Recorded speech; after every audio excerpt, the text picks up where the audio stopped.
Hey, it's David. Time to change the oil cooler hoses on the Bandit. So let's do this.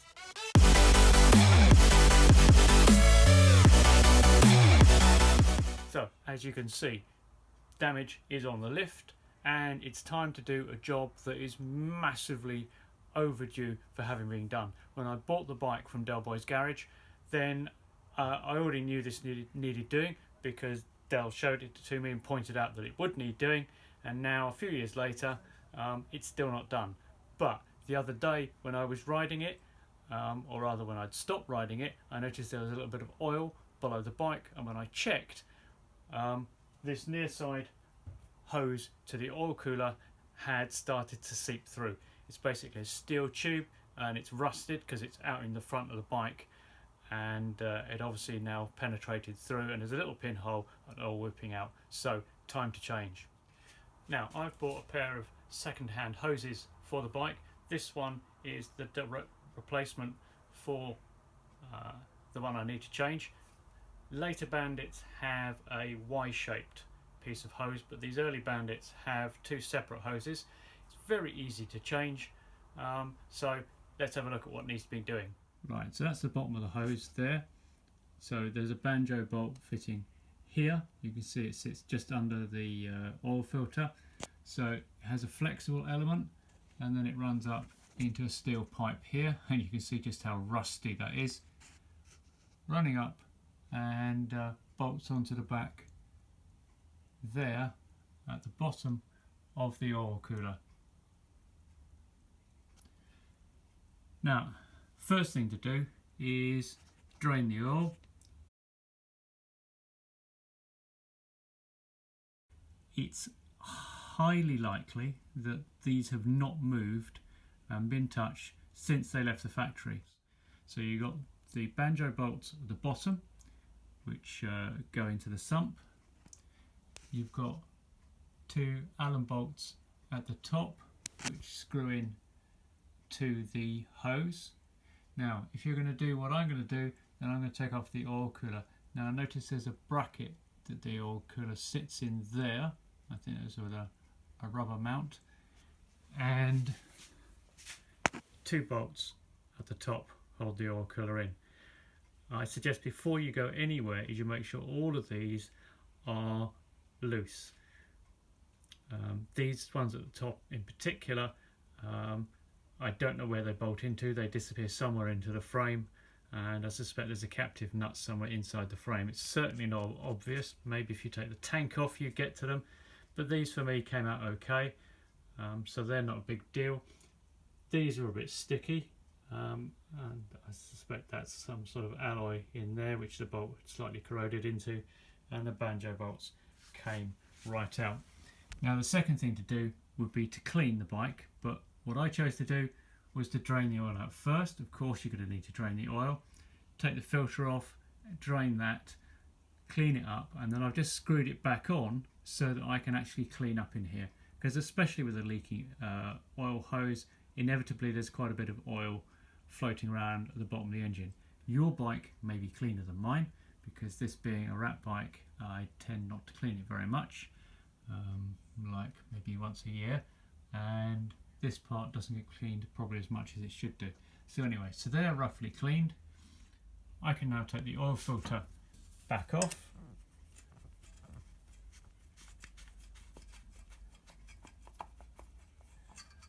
Although it's not particularly in the way at the moment, but I'm changing it, so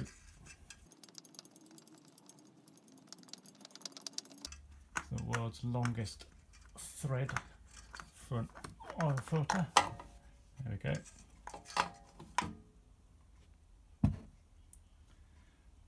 Right, so now it's just a question of unbolting. It really is that simple. Also, before you go ahead and do this, bear in mind you will need new seals. There's two copper washers at the bottom, and there's a rubber seal goes inside there. Now if you find yourself in this position of actually changing the hoses, you might decide to upgrade to a new oil cooler with braided hoses. That easily available, and you've got a lot of different options on there. Some of them are bigger, so they provide more cooling for the engine. But I didn't think I needed the extra cooling capacity because frankly this seems perfectly okay. I've never had an issue with it overheating, and I don't take it on the track or any other place like that where it's really going to get pushed. You could buy new hoses from Suzuki. Now in terms of cost, an aftermarket oil cooler set you back maybe £350. This is UK sterling, of course. The hoses from Suzuki, assuming you change both, and of course you would, are about £300. Or you can just buy something used on eBay, which is what I've done, which is a lot cheaper. A bit of a gamble because of course you don't know what you're getting, but we'll see. Certainly the first hoses lasted the first 50,000 miles. Some of that down near the sea where you do get a lot more corrosion, so we'll see how long they last. Worst case, I can simply replace them. Let's get these hoses off and get the oil cooler off. Now, as I say, I've already loosened these off. Now, worst case, these bolt into the actual hose which you're replacing. So if you happen to snap one of these because it simply wouldn't come out, it's no big deal. You're replacing the hose anyway, so just put a new bolt in. And at this point, you are going to get some oil leakage.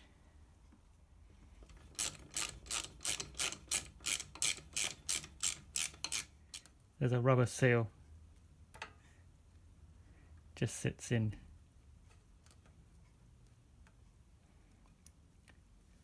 Just sits in here.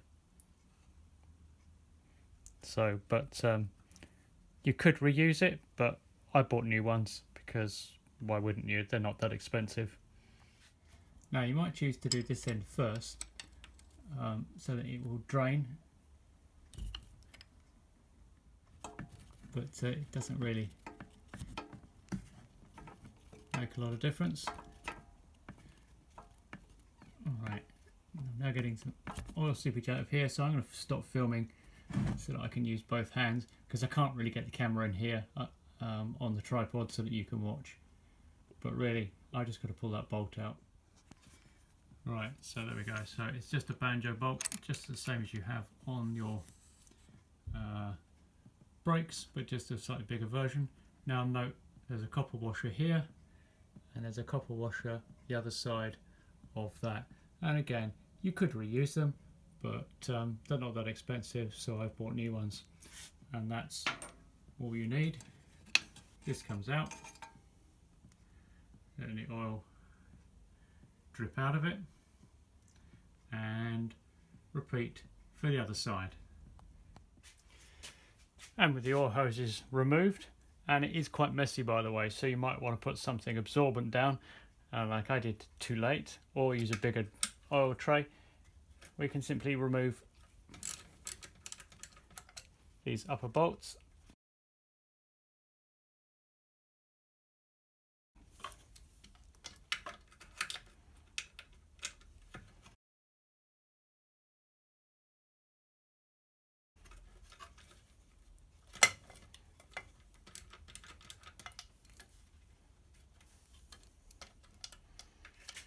And with the bolts removed, we can simply lift the oil cooler up and out. I'm just going to leave this for a little bit, let all the oil drain out, and then we can start cleaning up the oil cooler. Now, you're able to see it's quite dirty on the back here where stuff has come off. There's a particular fault because I've got a short mudguard here, so this gets a lot of dirt blown through it, and even though I do get the hose on it, it clearly doesn't clean it well enough. So I'm going to clean this up, maybe straighten up some of these fins which have got a bit bent. Not quite sure how that's happened, and clean it up and give it a bit of rinse through.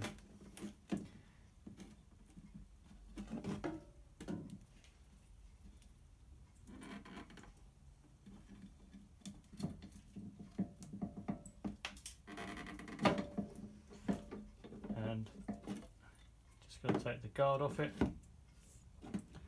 so that we can get it all cleaned up a little bit better. Right. I've cleaned up all the mess that was on the workbench, all the spilt oil and everything else, so I've drained the excess oil away, and I've had a little bit more cleaning up. So with all the bits cleaned as much as I want them to be, it's time to put it back together. So let's start off by putting the oil cooler back on. Of course, you never needed to take that off if you didn't want to. So we just slide that in and into its mounts. Now I've greased the threads on the bolts, because who knows when the next time this will come off. Well, actually I think it's going to come off it won't be soon, but it will definitely be coming off, because I want to do something about the rust that's on the frame.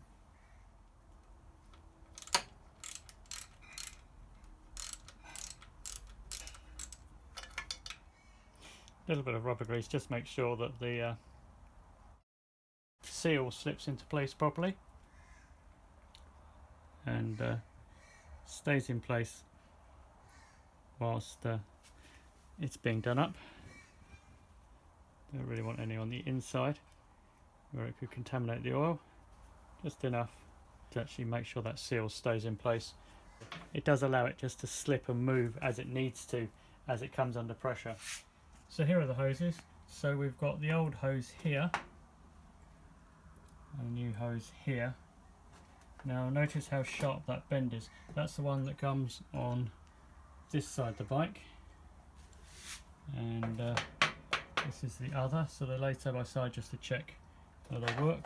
And you see what I mean about the sharp bend. It's not that much sharper, but it's at a slightly different angle. They certainly won't go, if you get them wrong, they won't fit, so that's not hard. Right, so let's slip them into place. This is the one with the sharp bend that goes this way. This will come down through the gap here and bolt in. So this pipe here angles its way past the header pipes, and then the flexible part comes down the frame rail. Again, I'm just going to grease the ends of them. I'm just going to put them in loosely. Now before I put this one in, and this one will come down and sit in here like this, I'm going to put the other side in, because as you can see it will be easy. It's easier to do this one up before we put it in place. So we've got the two bolts, I've got a new copper washer there. This will go through here, and it'll have a copper washer the other side before it's bolted on. Now you can buy all this hardware new, but aside from a little corrosion on the outside, I don't actually see anything wrong with these bolts, so I'm going to use them. If they leak, I can buy more. I can buy new bolts, and I can put copper washers on. So I'm just going to put this one on and come back. Feed the flexible down through the header pipes before you attempt to connect it to the oil cooler, and like this one, feed it between the first two pipes.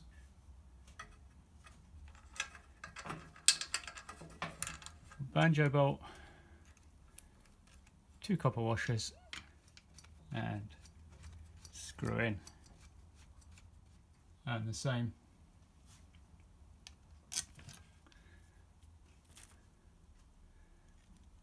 for this one.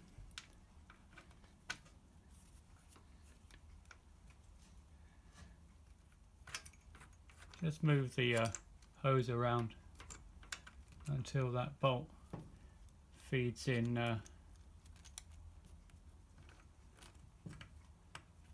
without being under stress, because the flexible will push it to one side a bit. Like all things, bolts like this tend to have torque ratings, but short of taking the headers off, you're not likely to get a torque wrench into there. Well, you might be lucky if you've got a very stubby 14mm socket and a small torque wrench or some sort of extension, you might actually get it on there. But alternatively, you can just snug down. And you might get a torque wrench on this one, which will give you some idea, and then check for leaks. And snug these up as well. Be careful to tighten up evenly, because otherwise you'll pull that O-ring in at an angle, and it'll end up, if you tighten one side and leave the other out, what'll happen is that side will contact and torque up, and then the other side will also torque up because the bolts now hit at an angle, and it'll be tight, but that O-ring won't seal. So just slowly snug each one up.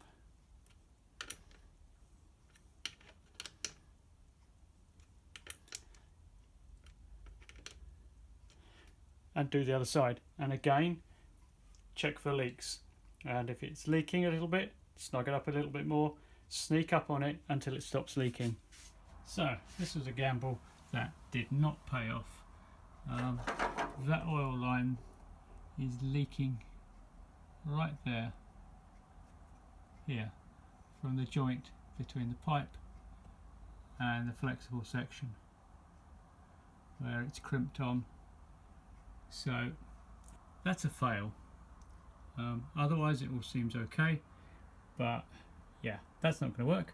And of course that is the oil line that was broken before.